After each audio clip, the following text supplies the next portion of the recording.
राधे राधे मित्रों, मैं आज से आपके लिए लेके आई हूँ बैसाख मास महत्व की कथा। आज पहला अध्याय करेंगे हम। मैं रोज़ आपको एक एक अध्याय करके 30 दिन के 30 अध्याय रोज़ आपको सुनाने वाली हूँ। तो हमारा पहले दिन का पहला अध्याय है।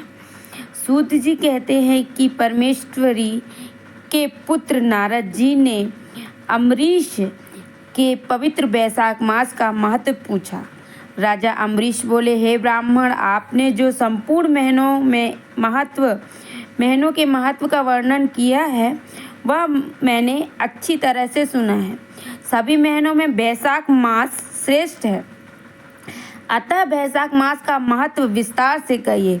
इस मास में सब कार्य किस देवता को प्रसन्न करने के लिए करने चाहिए और कौन कौन से धर्म कार्य, क्या क्या दान, किस फल और उद्देश्य के लिए किए जाते हैं, जिससे विष्णु भगवान को यह मास प्यारा है, किन वस्तुओं से भगवान का पूजन करना चाहिए, यह सब मुझे विस्तार पूर्वक सुनाइए। मैं अत्यंत श्रद्धा पूर्वक सुनूंगा। तब नारद जी बोले, हे राजन, सभी महीनों का महत्व पहले विष्णु भगवान ने लक्ष्मी जी को से कहा था, वही मैंने ब्रह्मा जी से सुना था। अब मैं इन सब महीनों में कार्तिक मास, माघ मास, बैसाख मास श्रेष्ठ है। इन मासों में बैसाख मास सबसे श्रेष्ठ माना गया है। यह महीना माता के समान सब जीवों की अवश्य फल देने वाला है। इसमें धर्म का कर्म, यज्ञ, तप, स्नान और व्रत करना सार्थक है। इसके करने से सब पापों का नाश हो जाता है। इसकी देवता भी प्रशंसा करते हैं।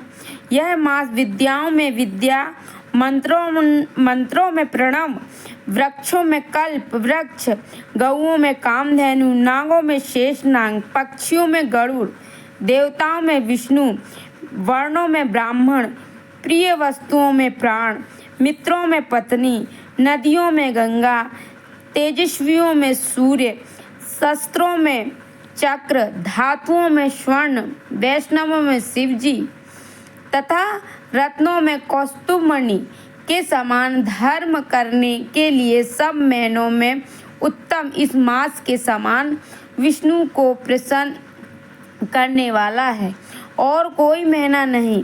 मेष की क्रांति बैसाख मास में सूर्योदय से पहले जो मनुष्य स्नान करता है उसे विष्णु भगवान लक्ष्मी सहित ऐसे प्रसन्न होते हैं जैसे अन्य से सब प्राणियों को प्रसन्नता होती है।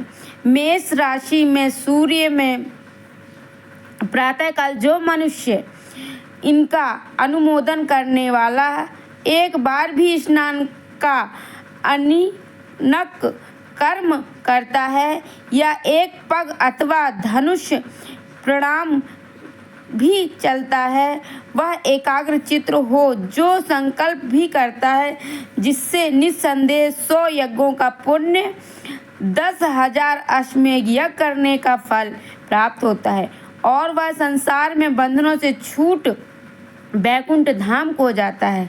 हे गजेंद्र, ब्राह्मण के अंतर्गत तीनों लोकों में जितने तीर्थ हैं वे सब बाहर के थोड़े से जल में भी रहते हैं।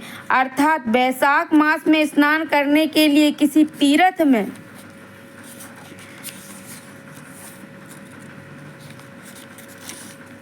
ना जा सके तो नगर के बाहर ही जलाशय में स्नान करना चाहिए। यम की आज्ञा से शास्त्रों में लिखे पाप उसी समय तक गुजरते हैं जब तक मनुष्य बैसाख स्नान नहीं करता। विष्णु भगवान की आज्ञा से बैसाख मास में तीर्थ आदि से अधिष्ठाता देवता सूर्योदय से 6 घड़ी तक जल के बाहर मनुष्यों के हित के लिए ठहरते हैं। इस समय तक भी जो लोग स्नान के लिए नहीं आते वे उनको दारुण श्राप देकर अपने स्थान को चले जाते हैं। इसलिए बैसाख स्नान अवश्य करना चाहिए। राधे राधे मित्रों, फिर मिलते हैं दूसरे अध्याय में अगले दिन। जब तक जय श्री कृष्णा।